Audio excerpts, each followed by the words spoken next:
disampaikan oleh Bang Philips. Kalau dari Prof. Aryawan, apa sebenarnya manfaat atau dampak ketika Indonesia tergabung bersama dengan BRICS dan sebenarnya apa tujuannya? Adakah tujuan spesifik seperti misalnya membangun kerjasama dengan satu negara tertentu atau bagaimana Prof melihatnya? Iya, jadi kalau dilihat konsep fair trade atau perdagangan yang adil, perdagangan internasional yang adil, tadi sudah disampaikan ada kesetaraan moral, tentu ada keadilan. Dan yang ketiga adalah konsepsinya adalah menguntungkan bagi negara yang memang paling tidak beruntung. Jadi artinya kalau negara terbelakang kerjasama dengan yang berkembang atau negara maju, tentu yang tidak beruntung itu harus diutamakan. Nah artinya adalah di sini kita ngelihat bahwa konsepsi itu harusnya ada. Tetapi yang diinginkan di masyarakat internasional bahwa adanya free trade, adanya fair trade, perdagangan yang tanpa hambatan, ada free flow barang dan jasa dengan tax cut yang rendah, itu akan memang banyak sulit terjadi kalau situasinya memang setiap negara itu atau setiap organisasi internasional mengenakan tarif masing-masing. Nah tadi kalau ditanyakan kenapa Donald Trump potensi mengenakan ancaman 100%. Jangankan 100%, Amerika Serikat itu beberapa waktu yang lalu juga mengenakan 400% terhadap EV ya? Yes, EV, Electric Vehicles yang dari China.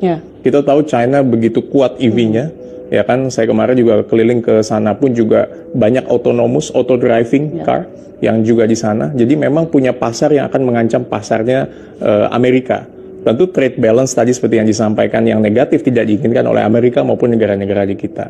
Nah artinya keanggotaan Indonesia di dalam BRICS ini sedikit banyak memberikan alternatif pasar ekspor, pasar import yang tadinya lari banyak ke negara-negara lain.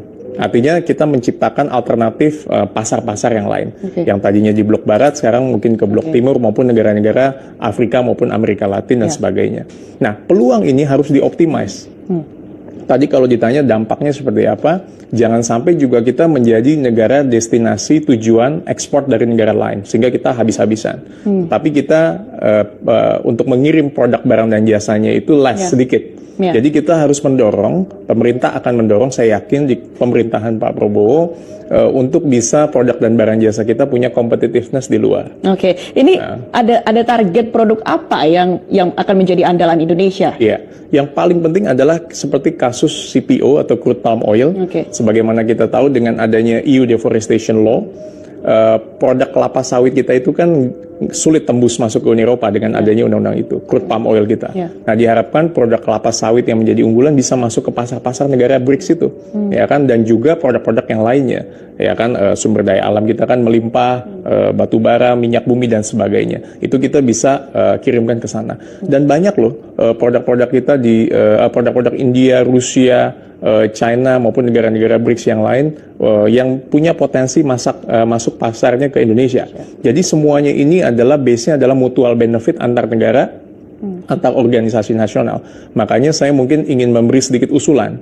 Dengan banyaknya international free trade agreement yang ditandatangani, baik yang bilateral, state to state, negara dengan negara, regional group dengan states, ASEAN dengan China, dengan Australia, Jepang, Korea, Pakistan dan sebagainya, maupun yang sifatnya nanti keanggotaan seperti BRICS, WTO, APEC tadi yang seperti disampaikan Pak Philip, G20, G7, itu harus dioptimalkan. Karena itu adalah kuncinya Indonesia ke depan. Dan saya lihat Pak Presiden Prabowo take over turun langsung, ini luar biasa, untuk bisa mengawal ini supaya betul-betul pemerintahan yang sekarang itu sejalan dengan politik luar negeri kita yang bebas aktif, dan Indonesia punya standing position. Jadi ini playing field-nya udah berbeda nih, masuk ke depan sehingga Indonesia menjadi upcoming leader untuk ke depannya. Supaya kita menjadi pemimpin lah di masa yang depan, tidak hanya menjadi negara yang menjadi tujuan destinasi ekspor dari negara lain.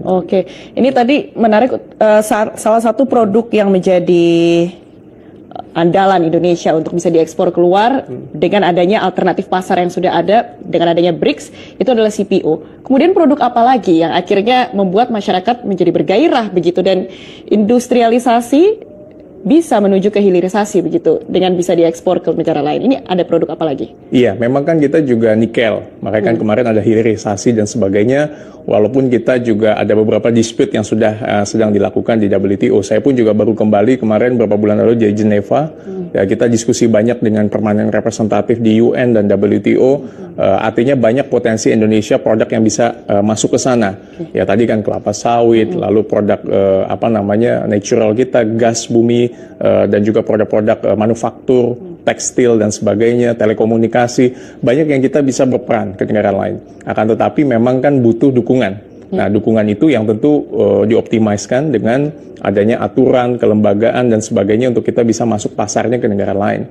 Dan memang yang paling penting adalah kita melakukan diplomasi tadi seperti yang Pak Philip sampaikan, untuk bisa melakukan negosiasi baik secara bilateral, regional maupun multilateral untuk bisa mendorong pasar produk kita masuk ke negara lain gitu. Artinya komitmen itu sudah ada, tinggal bagaimana pemerintah kemudian mengatasi tantangan-tantangan yang ada begitu ya. Betul. Kemudian bagaimana kaitannya dengan target pertumbuhan ekonomi Prabowo Subianto di angka 8%? Apakah dengan bergabungnya Indonesia ke dalam banyak forum ekonomi global akan mendukung target pertumbuhan ekonomi ke arah 8% tersebut? Singkat saja dari Prof. Aryawan, kemudian nanti dari Bang Philips. Baik, kalau 8% itu target yang menurut saya reasonable, make sense. Dan itu masuk di akal dan saya kok yakin ya bahwa artinya pemerintahan yang sekarang itu akan bisa masuk ke arah sana. Karena kalau saya lihat momentumnya geraknya cepat nih. Sejak dia awal muter ke Tiongkok, Peru dan sebagainya negara-negara yang lain-lainnya. Saya rasa ini momentum yang sangat bagus.